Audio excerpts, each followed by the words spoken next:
Bonjour, donc je vous retrouve pour la guidance du mois de mars. Donc je suis assise en... Ah bah, qu'est-ce que tu veux? Hop.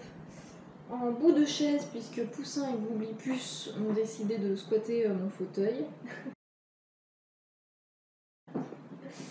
Et je vous retrouve aussi, c'est la première vidéo qui est tournée du coup dans mon cabinet, mon bureau, où je vais pouvoir vous recevoir pour les consultations, les séances. Donc voilà, très contente de pouvoir vous accueillir dans cet endroit. Je vous propose pour la guidance de ce mois de mars de faire cette guidance avec l'oracle d'Amaham, qui est vraiment un oracle que je trouve magnifique, dont je vous ferai une review également incessamment sous peu.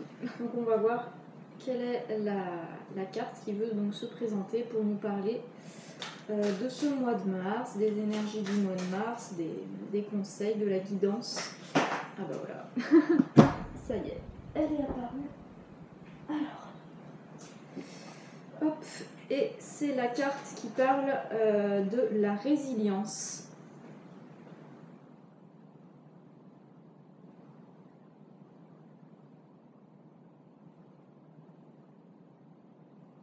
Donc c'est une carte qui est vraiment très belle. Alors on a pas mal de choses d'ailleurs dessus, donc ça c'est quelque chose que j'aime bien dans cet oracle-là. C'est que souvent, au niveau des illustrations, on a pas mal de détails et de symboles qu'on va pouvoir aller grappiller à droite à gauche, donc je trouve ça vraiment très intéressant.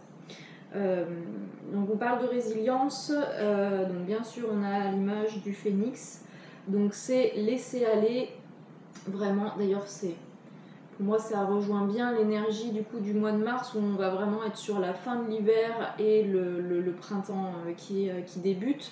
Donc c'est vraiment laisser aller tout ce qui nous sert plus et vraiment hop, pour pouvoir comme ouvrir un nouveau chapitre, passer sur une éclosion, quelque chose de nouveau. Donc à l'image du phénix. On a aussi sur l'illustration du coup ces deux mandalas. Donc le mandala vert juste ici et le mandala jaune. Pour moi, ça fait tout de suite référence au chakra du cœur et chakra du plexus solaire. Donc ça peut être un travail peut-être un peu plus important au niveau de ces deux chakras-là effectués.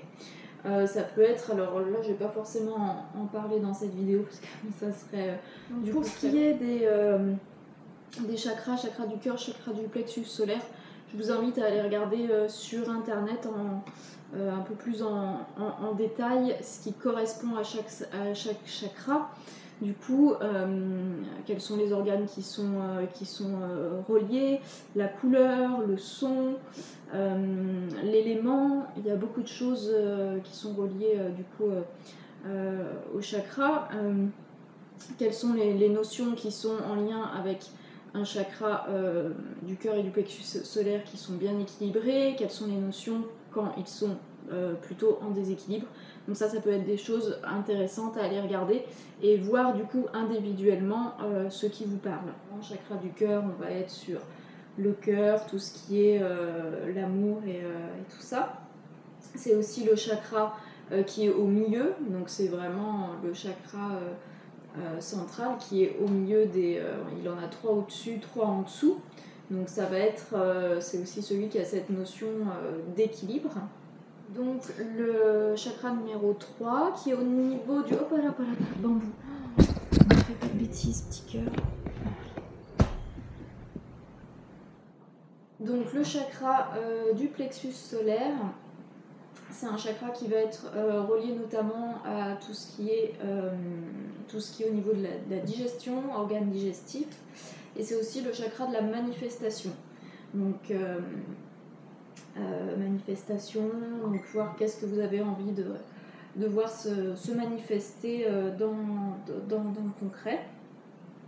On va voir également ce qui est indiqué, ce qui est donné par l'auteur comme message par rapport à cette carte, parce que c'est toujours intéressant de voir bien évidemment au niveau intuitif ce qu'on retrouve, mais c'est aussi bien de voir ce que l'auteur a cherché à... Alors, les mots-clés qui sont associés à cette carte, c'est la force, la purification et la résurrection.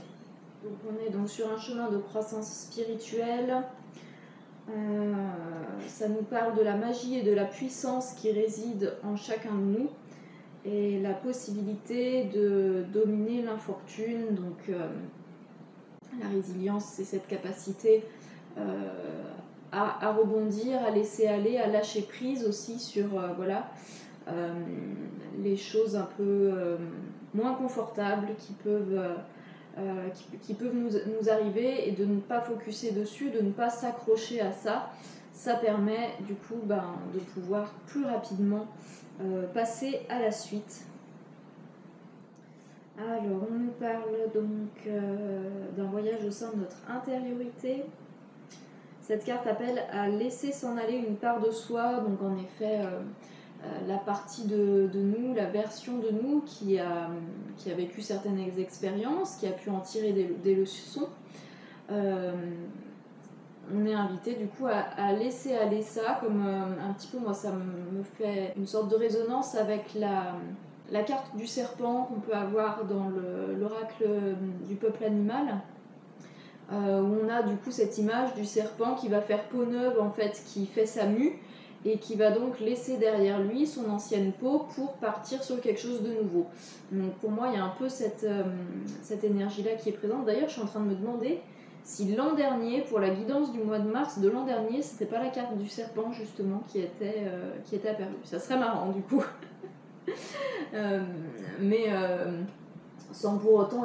Tu veux venir sur les genoux, Bobou ?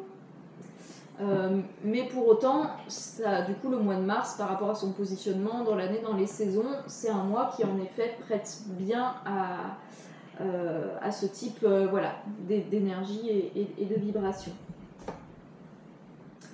Alors, donc, ça nous indique que rien ne se perd, tout se transforme. L'ascension de soi inclut d'être prêt à renaître, c'est ça. Elle met en lumière le mouvement perpétuel de la vie et son progrès.